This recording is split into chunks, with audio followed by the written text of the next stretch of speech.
si Ate Merl, samahan niyo ako. Magluluto ng ulam, magluluto ng ulam, maglulunam para sa tanghalian, kasama na hapunan. Hiwa dito, timpla doon, sahog ay handa na. Sarap na lutong bahay, siguradong mapapa-extra rice ka.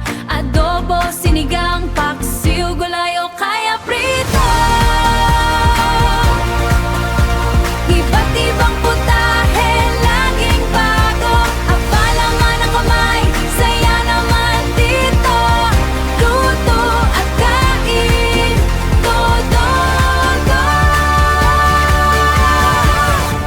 Hiwa dito, timpla doon, sahog ay handa na. Sa bawat subo, ramdam ang pagmamahal. Kahit anong luto, basta't kasama kayo. Laging may puwang sa hapag, laging may